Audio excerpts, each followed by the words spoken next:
Assalamualaikum warahmatullahi wabarakatuh. Selamat datang dan selamat berjumpa kembali di rumah belajar matematika iqs.com. iqs.com, channelnya belajar dan berbagi.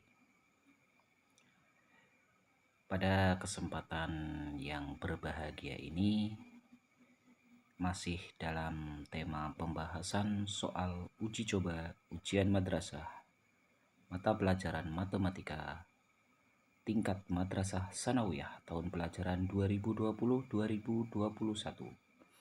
Untuk kali ini kita akan membahas tahap yang ke-6, yakni nomor 26 sampai dengan nomor 30.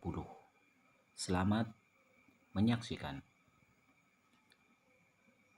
Nomor 26. Salah satu akar penyelesaian dari persamaan kuadrat 2x kuadrat dikurangi 8 sama dengan 0 adalah nomor 26 ini adalah materi persamaan kuadrat.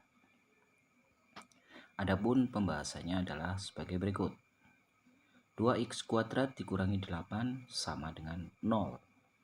Nah, dari persamaan 2x kuadrat dikurangi 8 sama dengan 0, ini bisa disederhanain terlebih dahulu. Ya.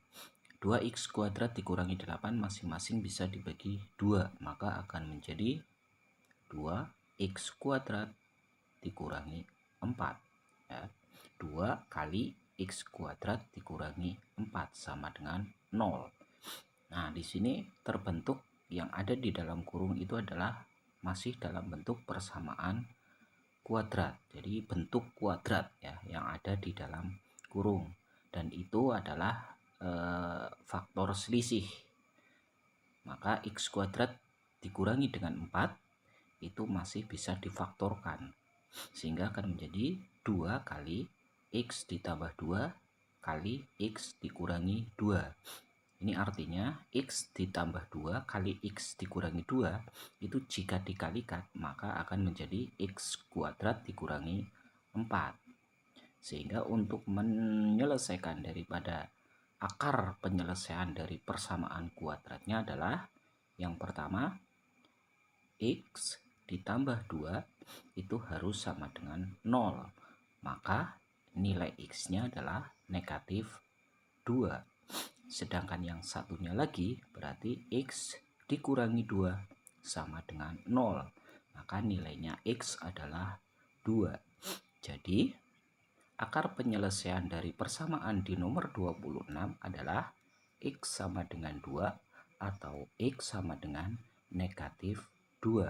Berhubung nomor 26 yang ditanyakan adalah salah satu penyelesaiannya saja, maka pilihan jawaban yang paling tepat itu tinggal milih x sama dengan 2 atau x sama dengan negatif 2. Itu untuk pembahasan nomor 26.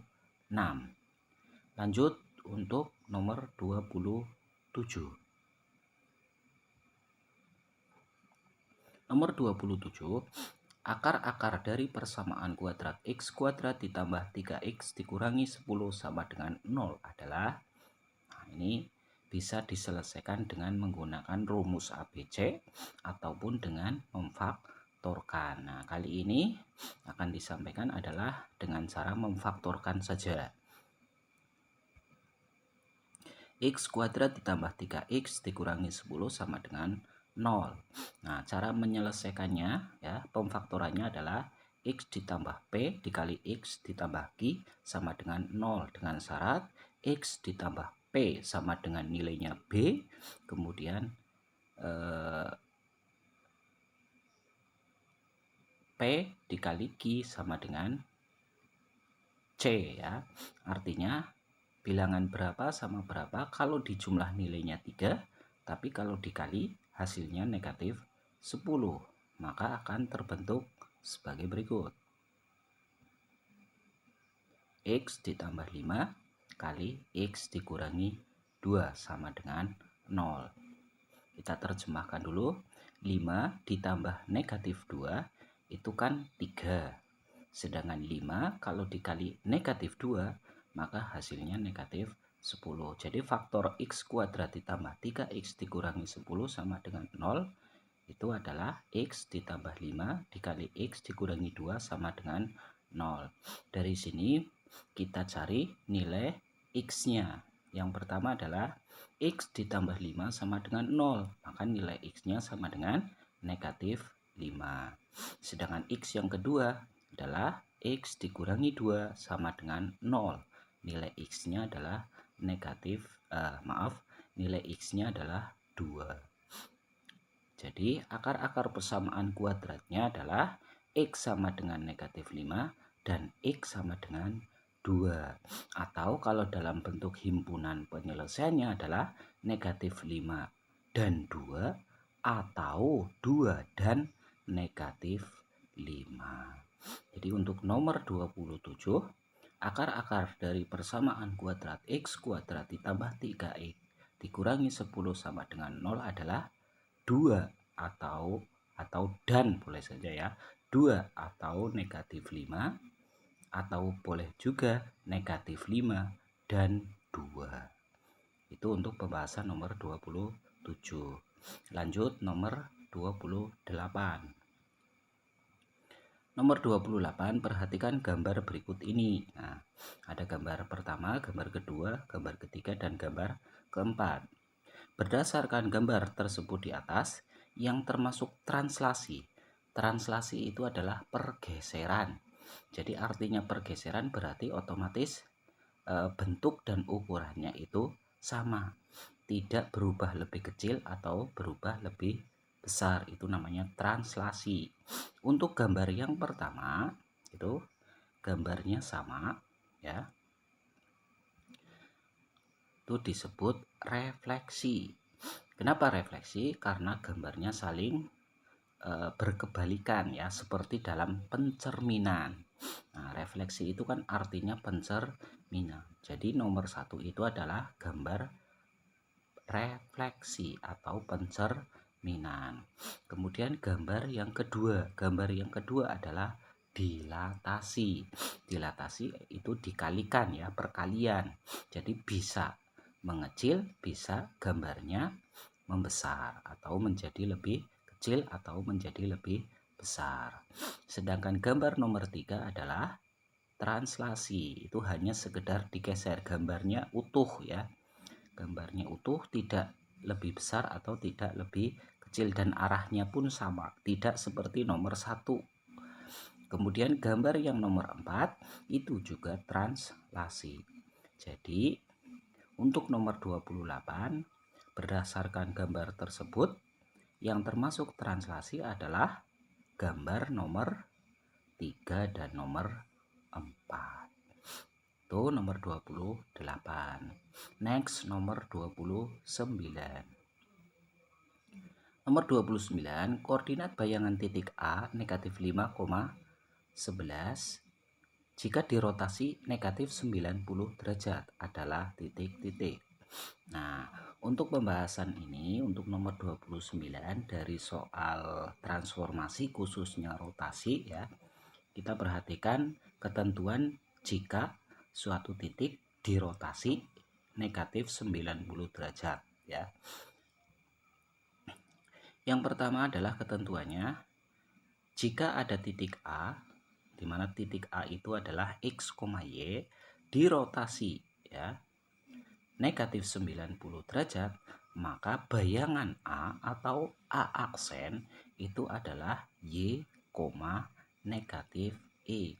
Sekali lagi, jika ada suatu titik A, X, Y dirotasi negatif 90 derajat, maka A aksen atau bayangan A adalah Y, negatif E.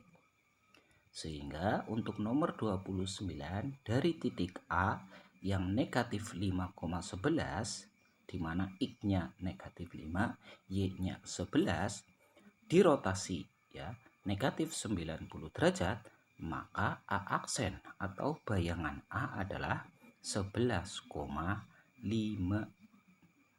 Begitu. Saya ulangi lagi. Jika ada suatu titik X, Y dirotasi negatif 90 derajat, maka bayangan A-nya adalah Y, negatif E. Sehingga kalau ada titik A negatif 5,11 dirotasi negatif 90 derajat, maka bayangan A adalah 11,5. Itu untuk nomor 29. Selanjutnya nomor 30.